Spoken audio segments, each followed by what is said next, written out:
Hello everyone, welcome to exam selection के online digital platform पर मैं सुनील एक बार फिर से आप सभी का हार्दिक स्वागत करता हूं। सभी बच्चों का बहुत बहुत हार्दिक स्वागत है। प्लीज़ एक बार वीडियो के लिंक को शेयर कर दीजिए ताकि ज़्यादा से ज़्यादा बच्चे जुड़ सकें। इस वीडियो में मैं आपको 40 मोस्ट इंपॉर्टेंट एग्रीकल्चर के क्वेश्चंस को सॉल्व करवाने वाला हूं, जो आपके लिए जेट 2022 में बहुत ही ज़्यादा हेल्पफुल या मददगार साबित हो सकते हैं। तो चलिए शुरू करते हैं। शुरू करने से पहले एक छोटी सी रिक्वेस्ट है, प्लीज़ वीडियो को लाइक और चैनल को जरूर से सब्सक्राइब करिएगा ताकि फ्यूचर में आने वाली वीडियोस की नोटिफिकेशन आपको समय समय पर मिलती रहे। और शाम को ठीक 8:30 बजे लाइव मॉडल पेपर हम सोल्व करते हैं जेट 2022 के लिए। बिल्कुल मॉडल पेपर जो जेट के अंदर पेपर आता है वैसा ही पेपर मैं आपको सोल्व करवाता हूं। तो अगर वो आपको वीडियोस देखनी है तो आप इंपीरियल एग्रो क्लासेस को सब्सक्राइब कर सकते हो, जिसका लिंक मैं डिस्क्रिप्शन में दे दूंगा। तो चलिए शुरू करते हैं। क्वेश्चन नंबर फर्स्ट की तरफ बढ़ते हैं।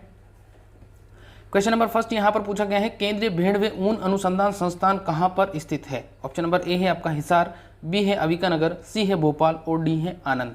यहाँ पर आपको राइट आंसर बताना है, केंद्रीय भेड़ व ऊन अनुसंधान संस्थान कहाँ पर स्थित है। बहुत ही इंपॉर्टेंट क्वेश्चन है। यहाँ पर अगर अपन राइट आंसर की बात करें, जिन बच्चों ने इसका जवाब दिया है अविकानगर, बिल्कुल सबका सही जवाब है। अविकानगर जो है वो आपके कहाँ पर है, मालपुरा के अंदर है। और मालपुरा जो है आपके कहाँ पर है, टोंक के अंदर है ना। मालपुरा टोंक के अंदर है और वहाँ पर केंद्रीय भेड़ व ऊन अनुसंधान संस्थान है, जिसकी स्थापना 1962 के अंदर हुई थी। चलिए आगे बात करते हैं अपन। अगला प्रश्न देखिए क्या है। अगला प्रश्न यहाँ पर पूछा गया है करनाल बंट से। अगला प्रश्न है यहाँ पर, करनाल बंट नामक रोग किस फसल से संबंधित है। ऑप्शन नंबर ए है मक्का, बी है गन्ना, सी है गेहूँ और डी है आलू। जवाब देना है आपको। करनाल बंट रोग जो है वो किस फसल से संबंधित है। बहुत ही इंपॉर्टेंट प्रश्न है, हमेशा पूछा जाता है इससे रिलेटेड सवाल। देखिए यहाँ पर अगर अपन राइट आंसर की बात करें तो ऑप्शन नंबर सी यानी कि गेहूं इसका राइट आंसर हो जाएगा। जो करनाल बंट रोग है वो गेहूं में होता है और इसे गेहूं का कैंसर रोग भी कहते हैं ना। गेहूं का कैंसर भी कहते हैं। कैंकर रोग जो होता है वो आपके नींबू वर्गीय में होता है। और कैंसर की बात करें तो कैंसर जो है वो आपके किस में होता है, गेहूं के अंदर होता है। कैंसर जिसको अपन जो करनाल बंट है उसको कैंसर रोग के नाम से जानते हैं। और कवक नेबुशिया इंडिका के द्वारा होता है, जिसको करनाल जगह पर मित्रा व उनके सहयोगियों ने खोजा था। चलिए आगे बात करते हैं। अगला प्रश्न देखिए क्या है। अगला प्रश्न यहाँ पर पूछा गया है, ऑपरेशन फ्लड संबंधित है। यहाँ पर प्रश्न है, ऑपरेशन फ्लड किससे संबंधित है। ऑप्शन नंबर ए है ज़्यादा वर्षा वाले स्थानों पर बाढ़ नियंत्रण से, ऑप्शन नंबर बी है पानी की कमी वाले स्थानों पर पानी के संसाधन बढ़ाने से, सी है दूध उत्पादन बढ़ाने की योजना से और डी है उपरोक्त में से कोई नहीं। अब आपको जवाब देना है कि जो आपका ऑपरेशन फ्लड योजना थी, जिसे अपन श्वेत क्रांति के नाम से भी जानते थे, वो किससे संबंधित है। श्वेत क्रांति के नाम से भी जिसको अपन जानते थे। बिल्कुल जिन बच्चों ने इसका जवाब दिया ऑप्शन नंबर सी, बिल्कुल सबका सही जवाब है। दूध उत्पादन को बढ़ाने से संबंधित थी और जिसको अपन श्वेत क्रांति के नाम से भी जानते थे। 1970 से 1978 तक इसका जो चरण था वो पहला चरण था और ये 3 चरणों में चलाई गई थी। ठीक है, चलिए आगे बात करते हैं अपन। अगला प्रश्न देखिए क्या है। यहाँ पर बिल्कुल सारे के सारे क्वेश्चन इंपॉर्टेंट सॉल्व करवाने वाला हूँ बेटा आपको। अगला प्रश्न है यहाँ पर, फोइलिडी रोग किस पादप का मुख्य रोग है। जवाब देना है, फोइलिडी रोग किस पादप का मुख्य रोग है। ऑप्शन नंबर ए है आपका चना, बी है तिल, सी है कुसुम और डी है 1 और 2 दोनों। जवाब देना है, इसका आंसर क्या होगा। फोइलिडी रोग जो है, फोइलिडी रोग किससे संबंधित है। फोइलिडी रोग का जवाब देना है आपको। देखिए यहाँ पर अगर अपन राइट आंसर की बात करें तो जिन बच्चों ने इसका जवाब दिया ऑप्शन नंबर 2 बिल्कुल सही जवाब है। फोइलिडी रोग जो है वो आपके तिल से संबंधित है। ठीक है, और तिल की फैमिली की अगर बात करें तो तिल जो है वो पेडिलिएसी फैमिली से बिलोंग करता है ना। तिल जो है वो पेडिलिएसी फैमिली से बिलोंग करता है। आगे अपन बात करते हैं। अगला देखिए क्या है। अगला प्रश्न यहाँ पर पूछा गया है, सोइल हेल्थ कार्ड। अगला प्रश्न है, सोइल हेल्थ कार्ड योजना की शुरुआत कब हुई। जवाब आपको देना है, सोइल हेल्थ कार्ड योजना की शुरुआत कब हुई थी। ऑप्शन नंबर ए है आपका 2014, बी है 2015, सी है 2016 और डी है 2017। सोइल हेल्थ कार्ड का बताना है, सोइल हेल्थ कार्ड योजना की शुरुआत कब हुई थी। सोइल हेल्थ कार्ड जिसे अपन मृदा स्वास्थ्य कार्ड के नाम से भी जानते हैं, मृदा स्वास्थ्य कार्ड के नाम से भी जानते हैं। बिल्कुल यहाँ पर राइट आंसर की बात करें तो 2 इसका राइट आंसर हो जाएगा। ऑप्शन नंबर 2 यानी कि 2015 में शुरू हुई थी और सबसे पहले राजस्थान के सूरतगढ़ में शुरू हुई थी, है ना। राजस्थान के सूरतगढ़ में शुरू हुई थी। चलिए आगे बात करते हैं अपन। अगला प्रश्न देखिए क्या है यहाँ पर। अगला प्रश्न यहाँ पर पूछा गया है, निम्न में से कौन सी एक बीजीय मसालों के अंतर्गत नहीं आती है। यहाँ पर जवाब देना है, निम्न में से कौन सी फसल बीजीय मसालों के अंतर्गत नहीं आती है। ऑप्शन नंबर ए है जीरा, बी है मेथी, सी है सौंफ और डी है मिर्च। जवाब देना है, कौन सी एक बीजीय मसालों के अंतर्गत नहीं आती है। बिल्कुल जो बच्चे इसका जवाब देते हैं बीजीय मसालों का, ऑप्शन नंबर सी वाला, ऑप्शन नंबर डी वाला, बिल्कुल मिर्च जो है वो बीजीय मसालों के अंतर्गत नहीं आती है, ये आपकी एक मसाला फसल है ना। बाकी ये जो सभी हैं इनका जो बीज होता है उनको अपन किसके रूप में इस्तेमाल करते हैं, इसको अपन मसाले के रूप में इस्तेमाल करते हैं। और इससे संबंधित एक अनुसंधान संस्थान है जिसको NRCSS के नाम से जानते हैं, जो आपके तबीजी अजमेर में है ना, तबीजी अजमेर में स्थित है। सवाल इंपॉर्टेंट है बेटा, ध्यान रखना, पूछा जा सकता है। चलिए आगे बात करते हैं अपन। अगला प्रश्न देखिए क्या है। अगला प्रश्न यहाँ पर पूछा गया है नेशनल हॉर्टिकल्चर मिशन। यहाँ पर है नेशनल हॉर्टिकल्चर मिशन की स्थापना कब हुई थी। जवाब देना है नेशनल हॉर्टिकल्चर मिशन की स्थापना कब हुई थी। ऑप्शन नंबर ए है 2007, बी है 2008, सी है 2005 और डी है 1998। बहुत इंपॉर्टेंट प्रश्न है नेशनल हॉर्टिकल्चर मिशन, जिसको अपन NHM के नाम से भी जानते हैं ना, जिसको अपन NHM के नाम से भी जानते हैं, नेशनल हॉर्टिकल्चर मिशन। जिन बच्चों ने इसका जवाब दिया ऑप्शन नंबर 3, बिल्कुल सबका सही जवाब है। 2005 के अंदर इसकी क्या हुई थी, शुरुआत हुई थी, जिसका नाम 2014 में बदल दिया गया और mission for integrated horticulture development कर दिया था, है ना, MIDH कर दिया था इसका नाम। चलिए आगे बात करते हैं अपन। अगला प्रश्न यहाँ पर पूछा गया है शुष्क क्षेत्र कृषि अनुसंधान संस्थान कहाँ पर स्थित है। जवाब देना है आपको शुष्क क्षेत्र कृषि अनुसंधान संस्थान। ऑप्शन नंबर ए है आपका अजमेर, बी है आपका जयपुर, सी है जोधपुर और डी है कोटा। जवाब देना है शुष्क क्षेत्र कृषि अनुसंधान संस्थान कहाँ पर स्थित है।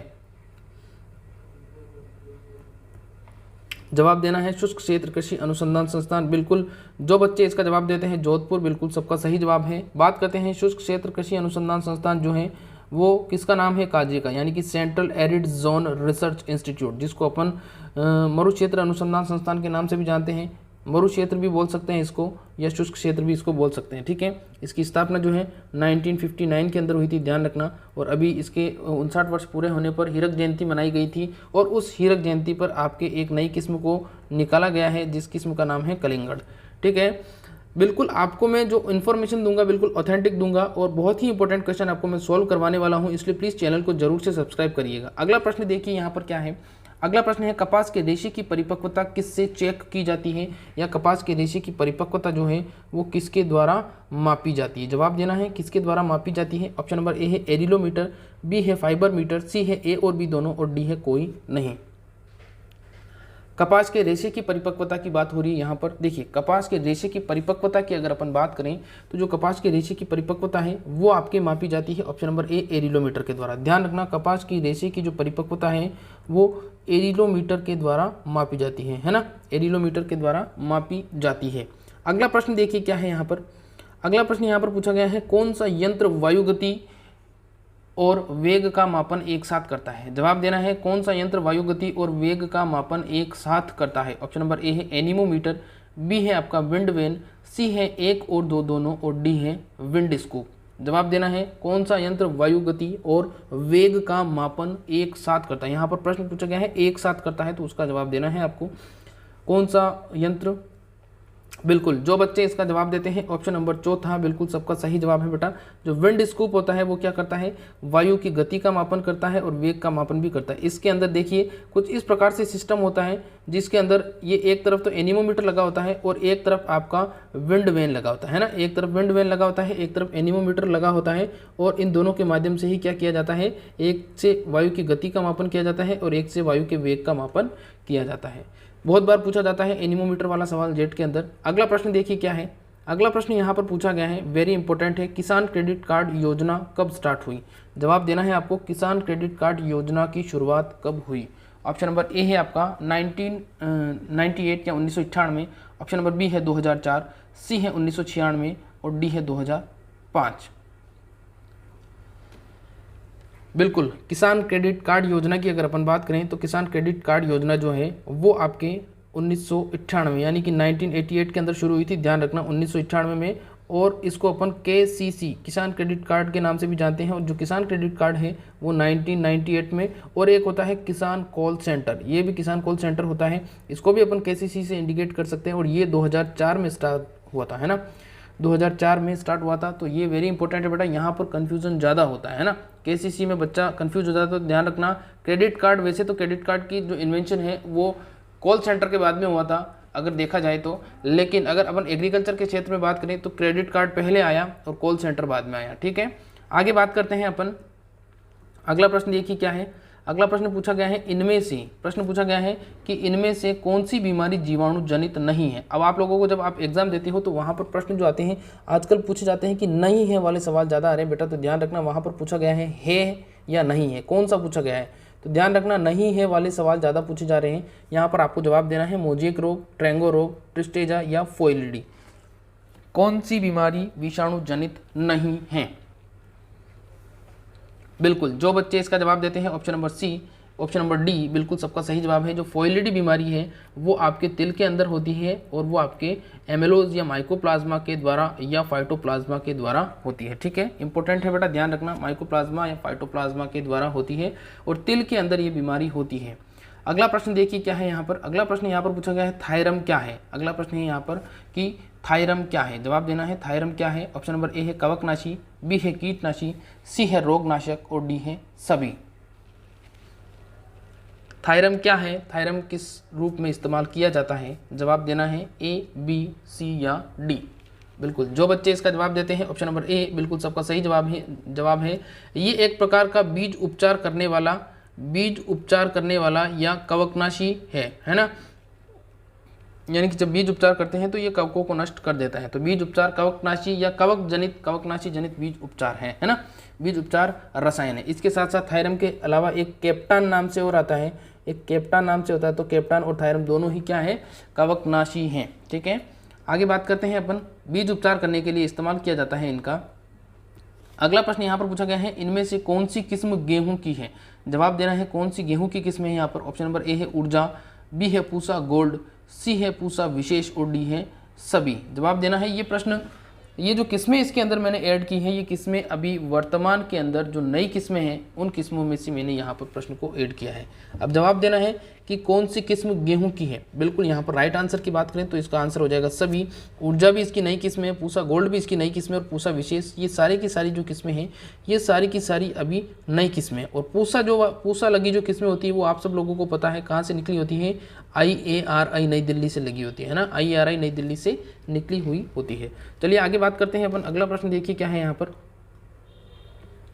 अगला प्रश्न है यहाँ पर फूल गोभी में भूरापन रोग किस तत्व की कमी के कारण होता है। जवाब देना है फूल गोभी में भूरापन रोग किस तत्व की कमी के कारण होता है। जवाब देना है फूल गोभी में भूरापन रोग किस तत्व की कमी के कारण होता है। ऑप्शन नंबर ए है आपका नाइट्रोजन, बी है बोरोन, सी है मोलिब्डेनम और डी है गंधक। बहुत ही इंपॉर्टेंट प्रश्न है, क्योंकि ये प्रश्न इंपॉर्टेंट इसलिए है क्योंकि बच्चे यहाँ पर बहुत ज़्यादा कंफ्यूज होते हैं, इसीलिए इस प्रश्न को मैंने यहाँ पर इसको ऐड किया है। बिल्कुल यहाँ पर अगर अपन राइट आंसर की बात करें तो बच्चे इसका राइट आंसर देते हैं ऑप्शन नंबर बी, बिल्कुल सही जवाब है। बोरोन जो है वो आपके ब्राउनिंग, जिसको अपन इंग्लिश में किस नाम से जानते हैं, इंग्लिश में इसको अपन ब्राउनिंग के नाम से जानते हैं, हिंदी में भूरापन बोलते हैं के नाम से जानते हैं। ये बोरोन की कमी से फूलगोभी में होता है। और एक होता है आपका बटनिंग, तो ध्यान रखना बटनिंग की अगर अपन बात करें तो बटनिंग जो है वो आपके नाइट्रोजन की कमी से होता है ना, बटनिंग जो है वो नाइट्रोजन की कमी से होता है और ब्राउनिंग जो है वो आपके बोरोन की कमी से होता है। ठीक है, बहुत बार रिपीट होता है ये सवाल, इसको तो आपको रटना है। अगला प्रश्न देखिए क्या है, अगला प्रश्न यहाँ पर पूछा गया है निम्न में से कौन सी एक, अब हॉर्टिकल्चर के प्रश्न आ चुके हैं, निम्न में से कौन सी एक बेर की किस्म नहीं है। अब वापस से यहाँ पर जवाब आ गया है, सवाल आ गया है नहीं। अब नहीं है का जवाब देना है ऑप्शन नंबर ए है कृष्णा, बी है गोला, सी है उमरान और डी है मुंडिया। अब जवाब देना है इसका आंसर क्या होगा, यहाँ पर नहीं है आया है तो नहीं है का जवाब देना है आपको 1, 2, 3 या 4, क्या होगा इसका जवाब, इन चारों में से आपको बताना है। देखिए बिल्कुल यहाँ पर जो बच्चे इसका जवाब देते हैं कि ऑप्शन नंबर ए बिल्कुल सबका सही जवाब है। यहाँ पर राइट आंसर की बात करें तो कृष्णा इसका राइट आंसर हो जाएगा, राइट आंसर कृष्णा हो जाएगा, क्योंकि कृष्णा जो है वो आपका आंवले की किस्म है ना, जिसका कुल U4BAC होता है, जिसके अंदर जाइगोडोर्मेंसी पाई जाती है, जिसको अपन मीराबिलान के नाम से जानते हैं, मीराबिलान नाम से भी जानते हैं। ठीक है, ये इंपॉर्टेंट है। आगे बात करते हैं अपन, अगला देखिए क्या है। अगला प्रश्न यहाँ पर पूछा गया है कि ट्रिस्टेजा, इंपॉर्टेंट है, ध्यान रखना, ट्रिस्टेजा किस फल वाली फसल से संबंधित रोग है। जवाब देना है आपको कि जो ट्रिस्टेजा है वो किस फल वाली फसल से संबंधित है। जवाब देना है, वेरी इंपॉर्टेंट है। ऑप्शन नंबर ए है आम, बी है पपीता, सी है नींबू वर्गीय और डी है सेब। ट्रिस्टेजा ये एक प्रकार का क्या है, ये एक प्रकार का रोग है और ये किस में अधिक लगता है। बिल्कुल जिन बच्चों ने 3 जवाब दिया है, नींबू वर्गीय फलों के अंदर वायरस के द्वारा लगने वाला रोग है ना, नींबू वर्गीय फलों के अंदर वायरस के द्वारा लगने वाला रोग है। पूछ ले नींबू वर्गीय में वायरस के द्वारा कौन सा रोग लगता है, अधिक कौन सा लगता है। तो अधिक की बात करें तो टिस्टेजा रोग अधिक लगता है। चलिए आगे बात करते हैं अपन। अगला प्रश्न देखिए क्या है। अगला प्रश्न है यहाँ पर इम्पोर्टेंट है, ग्वार में गम की कितनी मात्रा होती है। गम की अगर अपन बात करें तो गम जो है उसको अपन गोंद के नाम से भी जानते हैं, ध्यान रखना, गम को अपन गोंद के नाम से भी जानते हैं। गंवार के अंदर चिपचिपा पदार्थ होता है, उसे अपन गोंद बोलते हैं। बिल्कुल, जो बच्चे इसका जवाब देते हैं ऑप्शन नंबर 2 बिल्कुल सबका सही जवाब है। 33% के समथिंग इसमें क्या होता है, 33% के समथिंग इसके अंदर क्या होता है, गोंद होता है। ठीक है, अब इससे संबंधित एक सवाल और आप लोगों को बता देता हूं। अगर आपसे पूछा जाता है कि ग्वार गम प्रयोगशाला, अगर आपसे पूछ ले ग्वार गम प्रयोगशाला कहाँ पर है, तो ये प्रश्न इस बार पूछा जा सकता है बेटा, ध्यान रखना। ग्वार गम प्रयोगशाला जो है वो आपके कहाँ पर है, जोधपुर के अंदर है ना, वो आपके कहाँ पर है, जोधपुर के अंदर स्थित है। और जोधपुर से संबंधित जितने भी सवाल इस बार पूछे जाएंगे, जोधपुर से संबंधित जितने भी सवाल है वो इस बार आपको याद होने चाहिए, क्योंकि इस बार जो जेट का एग्ज़ाम है वो जोधपुर एग्रीकल्चर यूनिवर्सिटी करवा रही है। तो सारे के सारे जोधपुर से संबंधित जो सवाल है वो इंपॉर्टेंट है। इससे रिलेटेड वीडियो मैंने एक बनाया है जो प्लेलिस्ट में आपको मिल जाएगा, वहाँ जाके आप उस वीडियो को देख सकते हो। उसमें मैंने टॉप 10 जोधपुर से रिलेटेड सवाल डाले हैं। इसके अलावा मैं एक वीडियो और बनाऊँगा जिसमें लगभग 100 क्वेश्चन आपको मैं सॉल्व करवाने वाला हूँ जोधपुर एग्रीकल्चर यूनिवर्सिटी से रिलेटेड। चलिए आगे बात करते हैं अपन। अगला प्रश्न यहाँ पर पूछा गया है, बाविस्टिन का ट्रेड नेम। यहाँ पर आपको जवाब देना है बाविस्टिन किसका ट्रेड नेम है। ऑप्शन नंबर ए है आपका थायरम, बी है कैप्टान, सी है 1 और 2 दोनों, और डी है कार्बेंडाजिम। जवाब देना है बाविस्टिन जो है वो किसका ट्रेड नेम है, बाविस्टिन किसे बोला जाता है, या बाविस्टिन किसका व्यापारिक नाम है। अब आपको जवाब देना है व्यापारिक नाम किसका है ये। बिल्कुल, जो बच्चे इसका जवाब देते हैं ऑप्शन नंबर 4 बिल्कुल सबका सही जवाब है। जो कार्बेंडाजिम है उसका व्यापारिक नाम क्या है, बाविस्टिन उसका व्यापारिक नाम है। और जो आपके थायरम और कैप्टान है, थायरम और कैप्टान ये क्या है, ये आपके बीज उपचार करने वाले कवकनाशी युक्त बीज उपचार करने वाले रसायन हैं। चलिए आगे बात करते हैं अपन। अगला प्रश्न देखिए क्या है यहाँ पर।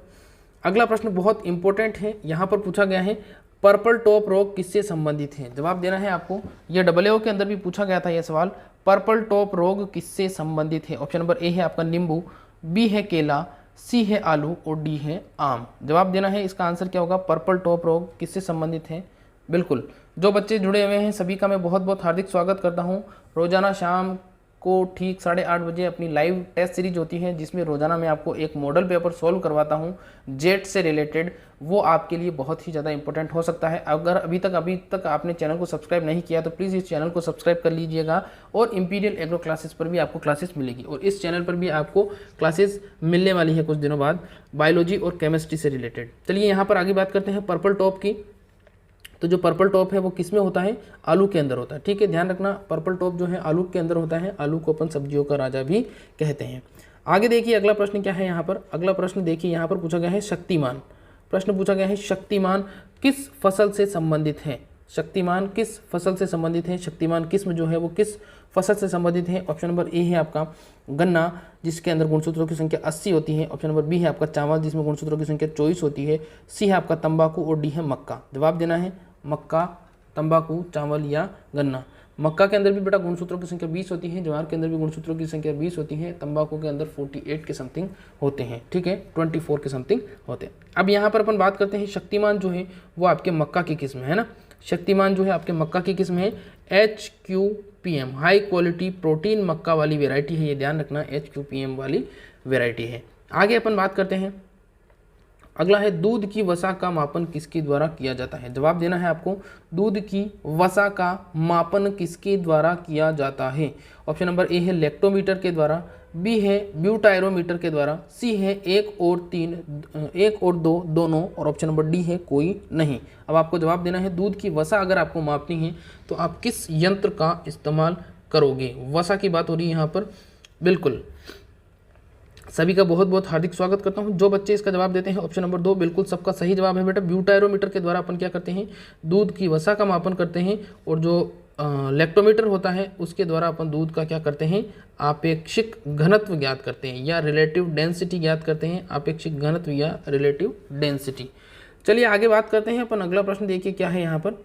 अगला प्रश्न यहाँ पर पूछा गया है राष्ट्रीय डेयरी अनुसंधान संस्थान। प्रश्न यहाँ पर है राष्ट्रीय डेयरी अनुसंधान संस्थान कहाँ पर स्थित है। ऑप्शन नंबर ए है नई दिल्ली, बी है लुधियाना, सी है अहमदाबाद और डी है करनाल। अब आपको जवाब देना है राष्ट्रीय डेयरी अनुसंधान संस्थान कहाँ पर स्थित है, जिसको अपन शॉर्ट में बोलते हैं NDRI। ठीक है, ये जो प्रश्न है आपके, ये आपके जेट एग्जाम 2021 के अंदर भी पूछा गया था इस प्रश्न को। तो बिल्कुल जो बच्चे इसका जवाब देते हैं करनाल, बिल्कुल सबका सही जवाब है। राष्ट्रीय डेयरी अनुसंधान संस्थान करनाल के अंदर है। लेकिन इसकी अगर आपसे पूछ ले कि सर्वप्रथम इसकी स्थापना कहाँ पर हुई थी, तो इसकी सर्वप्रथम स्थापना बेंगलोर में हुई थी, है ना। सर्वप्रथम इसकी स्थापना कहाँ पर हुई थी, बेंगलोर में हुई थी 1923 में, है ना। कब हुई थी, 1923 में इसकी स्थापना बेंगलोर में हुई थी। और बाद में इसको शिफ्ट कर दिया गया था, कहाँ पर कर दिया गया था, बाद में इसको शिफ्ट कर दिया गया था करनाल, हरियाणा में। ठीक है, इसी प्रकार के इंपॉर्टेंट क्वेश्चन बेटा मैं रोजाना आपको सोल्व करवाता हूँ लाइव टेस्ट सीरीज के अंदर, तो उसका हिस्सा बन सकते हो। चलिए आगे बात करते हैं अपन। अगला प्रश्न देखिए क्या है यहाँ पर।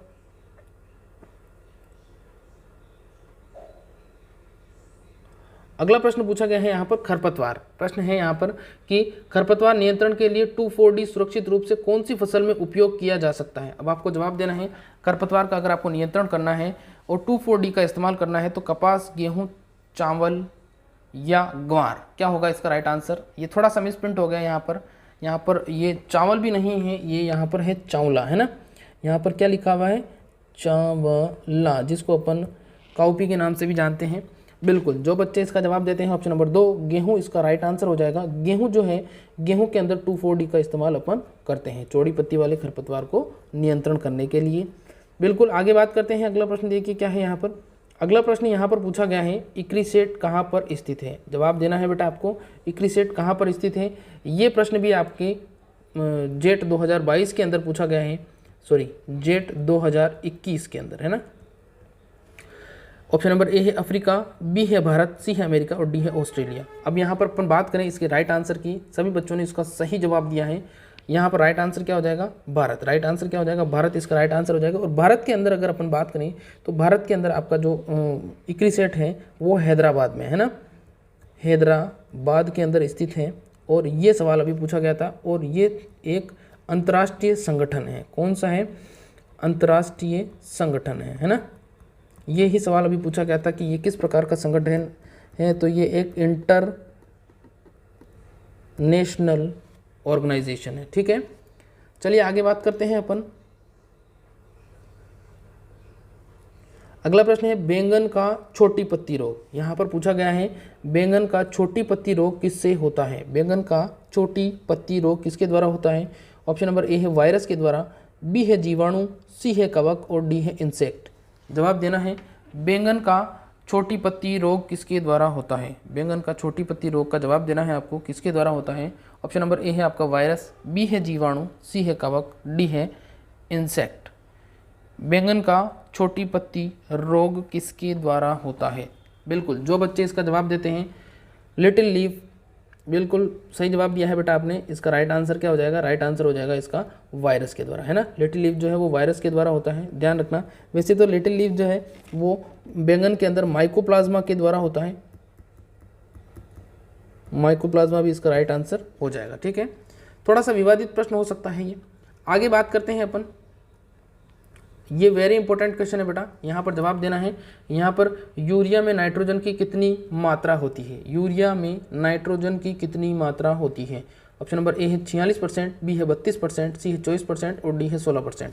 यूरिया के अंदर नाइट्रोजन की मात्रा यहाँ पर पूछी गई है। यूरिया में नाइट्रोजन की मात्रा देखिए, यहाँ पर अगर अपन बात करें तो यूरिया के अंदर जो नाइट्रोजन की मात्रा है, जो बच्चे इसका जवाब देते हैं ऑप्शन नंबर 1, बिल्कुल सभी बच्चों का मैं बहुत बहुत स्वागत करता हूँ बेटा। 46% मात्रा होती है नाइट्रोजन की। और ये कौन सा उर्वरक है, ये एक कार्बनिक उर्वरक है ना। ये एक कार्बनिक उर्वरक है और अधिकतर इसका इस्तेमाल अपन किस रूप में करते हैं, अधिकतर इसका इस्तेमाल अपन छिड़काव के रूप में करते हैं, है ना। आगे बात करते हैं अपन। अगला देखिए क्या है। अगला है आलू। क्या है, आलू बताना है आपको। आलू है, आलू है मतलब आलू क्या है। आलू एक कंद है, आलू एक तना है, एक और दो दोनों और ऑप्शन नंबर डी कोई नहीं। अब जवाब देना है आलू क्या है। आलू क्या है, जवाब देना है आलू है कंद, तना, एक और दो दोनों और ऑप्शन नंबर डी कोई नहीं। बिल्कुल यहाँ पर जो बच्चे इसका जवाब देते हैं ऑप्शन नंबर 3 बिल्कुल सही जवाब है। आलू जो है वो क्या है, तने का रूपांतरण है और उस तने को अपन कंद के नाम से जानते हैं। और राइट इसका आंसर क्या हो जाएगा, ऑप्शन नंबर 3, यानी कि 1 और 2 दोनों इसका राइट आंसर हो जाएगा। आगे बात करते हैं अपन। अगला देखिए क्या है। अगला पूछा गया है यहाँ पर प्रश्न, दूध का आपेक्षिक घनत्व, जो मैं प्रश्न आपको सॉल्व करवा चुका हूँ। दूध का आपेक्षिक घनत्व ज्ञात करने के लिए कौन सा उपकरण काम में लिया जाता है? दूध का आपेक्षिक घनत्व ज्ञात करने के लिए कौन सा उपकरण काम में लेते हैं? ए है आपका लैक्टोमीटर, बी है एरिलोमीटर, सी है लाइसीमीटर और डी है पोरोमीटर। बिल्कुल, दूध का अपेक्षित घनत्व की अगर अपन बात करें तो जो दूध का अपेक्षित घनत्व है वो आपका लैक्टोमीटर के द्वारा ज्ञात किया जाता है, जिसको अपन रिलेटिव डेंसिटी के नाम से भी जानते हैं, है ना। रिलेटिव डेंसिटी के नाम से भी इसे जाना जाता है। अगला प्रश्न देखिए क्या है यहाँ पर। अगला प्रश्न है यहाँ पर पूसा रुधिरा, बहुत ही इंपॉर्टेंट वेराइटी है बेटा, ध्यान रखना। पूसा रुधिरा किसकी उन्नत किस्म है? जवाब देना है पूसा रुधिरा किसकी उन्नत किस्म है? ऑप्शन नंबर ए है आपका टमाटर, बी है लाल मिर्च, सी है गाजर और डी है चुकंदर। पूसा रुधिरा किसकी उन्नत किस्म है?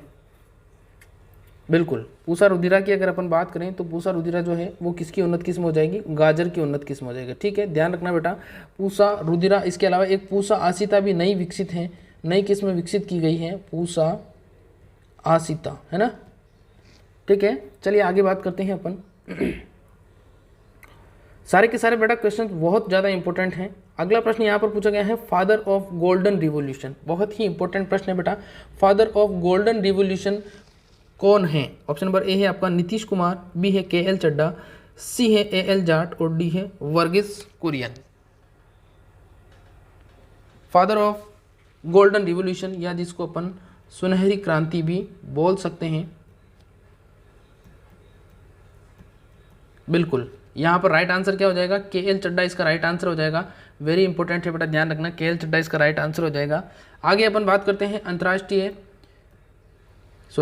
अगला प्रश्न है यहाँ पर, भारतीय कृषि अनुसंधान परिषद नई दिल्ली, यहाँ पर प्रश्न पूछा गया है, भारतीय कृषि अनुसंधान परिषद नई दिल्ली की स्थापना कब हुई? ऑप्शन नंबर ए है 1929 में, बी है 1905 में, सी है 1829 में, डी है 1805 में। भारतीय कृषि अनुसंधान परिषद का जवाब देना है बेटा आपको। इसका आंसर क्या होगा? बिल्कुल, भारतीय कृषि अनुसंधान परिषद, यानी कि अगर आपसे पूछता है ICAR, तो ICAR की स्थापना 1929 में हुई थी। अगर आपसे पूछता है IARI, तो IARI की जो स्थापना है वो आपके 1905 में हुई थी। ठीक है, यहाँ पर बहुत ज़्यादा कन्फ्यूज़ होता है बेटा, इसलिए ध्यान रखना, कन्फ्यूज़ आपको नहीं होना है। ठीक है, अगला प्रश्न देखिए क्या है यहाँ पर। अगला प्रश्न पूछा गया है, लीची की प्लांटिंग डिस्टेंस, आपको बतानी है लीची जो है उसकी प्लांटिंग डिस्टेंस कितनी रखी जाती है? ए है आपका 10 × 10 मीटर, बी है 5 × 5 मीटर, सी है 8 × 8 मीटर और डी है 3 × 3 मीटर। लीची की प्लांटिंग डिस्टेंस आपको बतानी है बेटा, लीची की प्लांटिंग डिस्टेंस क्या होगी? बिल्कुल, जो बच्चे इसका जवाब देते हैं बिल्कुल सबका सही जवाब है 10 × 10 मीटर। जो लीची होता है, कहीं पर आपको हो सकता है, कहीं पर आपको 8 × 8 भी मिल सकती है, लेकिन लीची का पौधा आम के पौधे के बराबर होता है, इसलिए इसकी जो डिस्टेंस होती है वो 10 × 10 रखी जाती है। ठीक है, आगे अपन बात करते हैं। अगला प्रश्न देखिए क्या है यहाँ पर। अगला प्रश्न पूछा गया है, पूसा आसिता, अभी मैंने बताया था पूसा आसिता किस फसल की किस्म है, तो ये पूसा आसिता जो है वो आपके ऑप्शन नंबर ए इसका राइट आंसर हो जाएगा, काली गाजर की, है ना। ध्यान रखना, वहाँ काली और लाल दोनों ही गाजर आएगी, तो आपको लाल पे टिक नहीं करना है, आपको काली गाजर पे टिक करना है। ठीक है, और पूसा आसिता जो है ये कहाँ से निकली है? IARI कहाँ पर है? नई दिल्ली में है बेटा। आगे बात करते हैं अपन। अगला प्रश्न देखिए क्या है। अगला प्रश्न यहाँ पर पूछा गया है, आंवले का कसेलापन किस कारण होता है? आंवले का कसेलापन किस कारण होता है? ऑप्शन नंबर ए है आपका टेनिन, बी है एलोलिक, सी है फिनोलिक और डी है उपरोक्त सभी। आंवले का कसेलापन किस कारण होता है? आंवले का कसेलापन, बिल्कुल यहाँ पर अगर अपन राइट आंसर की बात करें, आंवले का कसेलापन, तो जो आंवले का कसेलापन होता है वो टेनिन के कारण होता है। इसके अलावा बात करें आंवले का कसेलापन के अलावा जो टेनिन है वो और किस में पाया जाता है? तो जो आपके लौंग होता है, लौंग के जो ऊपर एक ब्लैक काला काला एक सिरा होता है, उस काला सिरा जो होता है उसके अंदर भी क्या पाया जाता है? उसके अंदर भी आपका टेनिन पाया जाता है। इसलिए जब हम सॉस बनाते हैं या जब हम केचप बनाते हैं तो लौंग का इस्तेमाल जब हम करते हैं तो इसका जो ऊपर वाला हिस्सा होता है, इस हिस्से को अपन क्या कर देते हैं? तोड़कर हटा देते हैं, क्योंकि अगर ये सॉस में मिल जाता है तो सॉस को क्या कर देता है? सॉस को काला कर देता है ना। इसलिए लौंग हमेशा सीड्स रहित ही इस्तेमाल किए जाते हैं। आगे बात करते हैं अपन, देखिए